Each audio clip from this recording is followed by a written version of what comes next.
Bangla affairs news top 10।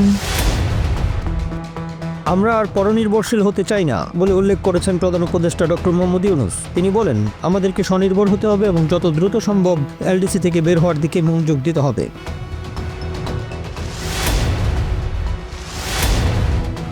এবছর রসায়নে Nobel পেয়েছেন জাপানের সুমোসো কিতোগাওয়া, যুক্তরাজ্যের রিচার্ড রবসন এবং জর্ডানের ওমর এম ইয়াগি।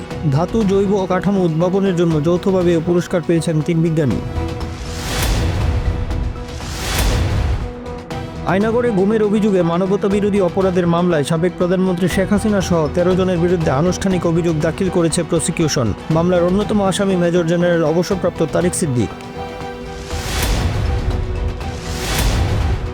চাঁদপুরের পদ্মা মেঘনা নদীতে নিষেধাজ্ঞা ভেঙে ইলিশ শিকারের অপরাধে 18 জেলেকে আটক করেছে নৌপুলিশ। অভিযানে 44,11,000 মিটার জাল, 323 কেজি ইলিশ ও 9টি মাছ ধরার নৌকা জব্দ করা হয়। চট্টগ্রামের রাউজানে সড়ক দুর্ঘটনায় হেফাজতের কেন্দ্রীয় কমিটির সদস্য মৌলানা সোহেল চৌধুরী নিহতের ঘটনার প্রতিবাদে সকাল থেকে চট্টগ্রাম, খাগড়াছড়ি, চট্টগ্রাম রাঙামাটি মহাসড়ক অবরোধ করেছে হেফাজতের নেতাকর্মীরা। সড়ক জুড়ে তীব্র যানজট। কক্সবাজারের টেকনাফে অবৈধভাবে আশ্রয় শিবিরের বাইরে বের হওয়া 171 জন রোহিঙ্গাকে আটক করেছে বিজিবি। আটকদের মধ্যে 88 জন পুরুষ, 50 জন নারী এবং 33 জন শিশু রয়েছে।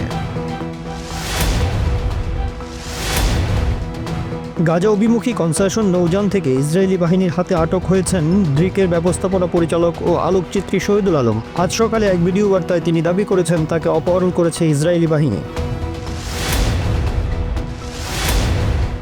ভারতের হিমাচল প্রদেশে প্রবল বৃষ্টিতে ভয়াবহ ভূমিধসে একটি যাত্রীবাহী বাস ধ্বংসস্তূপের নিচে চাপা পড়ে 18 জন নিহত হয়েছেন। 3 জনকে জীবিত উদ্ধার করা হলেও ভেতরে আটকে পড়েছেন আরও অনেক যাত্রী।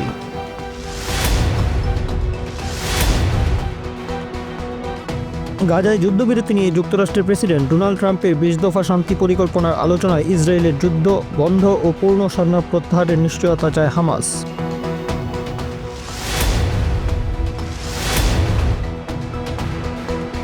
টি-20 সংস্করণে আফগানিস্তানকে হোয়াইট ওয়াশ করার পর ওয়ানডেতেও মাঠে নামতে যাচ্ছে বাংলাদেশ। আবুধাবির জায়েদ ক্রিকেট স্টেডিয়ামে আজ আফগানদের মুখোমুখি হবে টাইগাররা।